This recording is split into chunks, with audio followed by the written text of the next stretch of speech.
क्या सास बन सकती है माँ? अरे क्यों रे? काम में ध्यान नहीं है जो सब्जी में नीरा नमक भर दिया। मुफ्त में रोटी तोड़ने की आदत पड़ी हुई है। ये सब यहाँ नहीं चलेगा। गलती हो गई माँ जी, माफ कर दीजिए। माफी चाहिए? चलो ठीक है, ये नमक भरी सारी सब्जी खत्म कर। कुछ भी फेंकना नहीं चाहिए, मिल जाएगी माफी।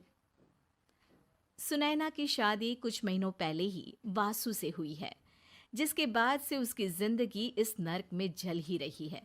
और अब यही सुनैना की आम जिंदगी है, जिसमें उसकी सास हर छोटी बात पर और कभी कभी तो बिना किसी बात के बस उसे परेशान कर खरी खोटी सुनाती ही रहती है। सुना ना, कल मुही कहाँ मरी हुई है? इधर तो आ। सास की आवाज सुन सुनैना भागती हुई उसके पास आती है। क्या हुआ माँ जी? अरे तुझे पता है मेरे पैरों में दर्द रहता है, तो मुझसे बदला लेने के लिए टीवी का रिमोट इतनी दूर रख दिया। अरे मुझे ज्यादा खड़ा कर पैर तुड़वाना चाहती है क्या? आज पूरा दिन तू एक पैर पर काम करेगी। अगर कहीं दूसरा पैर जमीन पर रखा तो मुझसे बुरा कोई नहीं होगा। सास और सुनैना की ये कहानी उसकी ननद सिम्मी बहुत करीब से देख रही होती है, जिस वजह से उसके मन में ससुराल और सास के लिए डर बनने लगता है। इसी तरह दिन बीतते हैं। एक शाम वासु और सुनैना साथ बैठे होते हैं। क्या बात है? तुम दिन पर दिन कमजोर कैसे होती जा रही हो? नहीं तो, आपको ऐसे ही लग रहा होगा, मैं बिल्कुल ठीक हूँ। हो सकता है, पर चलो ध्यान रखना, मुझे कुछ काम है। ऐसा बोल जैसे ही वासु जाता है, तभी सिम्मी वहां आ जाती है।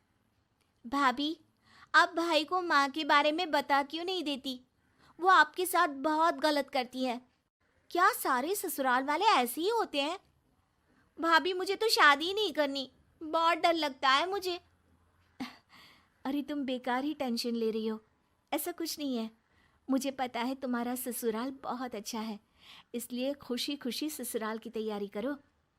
सिम्मी तो वहां से चली जाती है, लेकिन सुनैना उसकी बातों से सोच में पड़ जाती है। कुछ दिनों बाद सुनैना के मम्मी पापा और भाई उनके घर आते हैं, जिन्हें देख सास हैरान रह जाती है। आप लोग सुनैना से मिलने आए हैं? अरे बहू, देख तो तेरे मम्मी पापा आए हैं। जी नहीं, आज हम यहाँ लड़की नहीं लड़के वाले बनकर आए हैं। हाँ माँ, मैंने ही सिम्मी और शरद के रिश्ते की बात मम्मी पापा से की थी। शरद हमारी सिम्मी के लिए परफेक्ट है। बेटे की बात मानते हुए उसकी माँ रिश्ते के लिए मान जाती है, पर अब सिम्मी के मन में ससुराल का डर और ज्यादा बढ़ जाता है। जैसे यहाँ माँ भाभी पर जुल्म करती है, ये भी पक्का अपनी बेटी का बदला लेने के लिए ही मुझसे शादी कर रहे हैं। इसी सब के बीच देखते ही देखते सिम्मी शरद की शादी हो जाती है और सास के नाम से डरी सहमी सिम्मी ससुराल पहुंच जाती है। जहां पहुंचते ही वो डरते हुए बोलती है, मम्मी जी, मैं अभी पूरे घर का काम कर दूंगी और जॉब भी छोड़ दूंगी। जैसे आप कहोगी मैं सब कुछ वैसे ही करूंगी। अरे, इतना डर क्यों रही हो?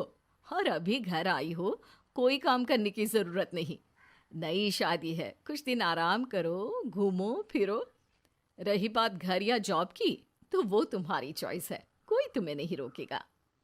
सास का ऐसा व्यवहार देख सिम्मी हैरान रह जाती है और अपनी भाभी सुनैना का ससुराल में पहला दिन सोचने लगती है। चलो हो गया कार्यक्रम खत्म। जा वासु, आराम कर। बहू, तू अपने काम पर लग जा। काम से मेरा मतलब है घर का काम, क्योंकि अब से तुम इसके अलावा और कोई जॉब बॉब नहीं करोगी। हाँ। क्या हुआ? कहाँ खो गई? लगता है सपनों में ही घूमने लगी। बताती हूँ तुझे अभी। मेरी बेटी का मजाक बनाएगा? सपने में क्यों, असलियत में घुमा कर ला। जा। ससुराल की ऐसी इमेज सिम्मी ने कभी सपने में भी नहीं सोची थी।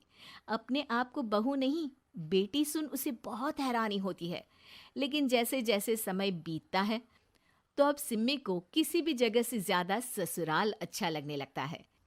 एक दिन सिम्मी सबसे मिलने मायके आती है, तो अपनी माँ को भाभी पर चिल्लाते हुए देखती है। अरे करमजली, अगर मुझे इतना ही पैसा खर्च करना होता तो तेरी जगह घर में नौकरानी ना रख लेती। तुझे लेकर आई जिससे नौकरानी का पैसा बचे, पर तू तो उससे भी ज्यादा खर्चा करा रही है। बस माँ, तुम्हें कोई कुछ बोलता नहीं तो हर हद पार करोगी क्या? अगर यही सब मेरी सास करे तो? अरे तो उनकी बेटी को जिंदा गाड़ दूंगी। तुम्हारे और उनके अंदर यही तो फर्क है माँ। तुम उनकी बेटी के साथ क्या क्या करती हो, सब कुछ पता होने पर भी वो तुम्हारी बेटी को पलकों पर बिठा कर रखते हैं। एक आप है, उनकी बेटी को अपनी बेटी जैसा तो क्या बहू तक नहीं समझती। माँ, आपको सुनकर मिर्ची जरूर लगेगी, लेकिन मेरी सास मेरी माँ से अच्छी माँ और सास दोनों हैं। इस पर सिम्मी अपनी माँ को अपने ससुराल और उसके प्यार के बारे में सब कुछ बताती है, जिसे सुन सुनैना की सास को अपनी हर गलती का एहसास होता है। अगर वो चाहते तो आराम से अपनी बेटी का बदला मेरी बेटी से ले सकते थे, पर उन्होंने ऐसा नहीं किया और तुझे हमसे भी ज्यादा प्यार दिया। तुम दोनों ही मुझे माफ कर दो। इसके बाद तो जैसे सुनैना की सास का रूप पूरी तरह बदल जाता है। Mission successful. रिवेंज लेना है क्या?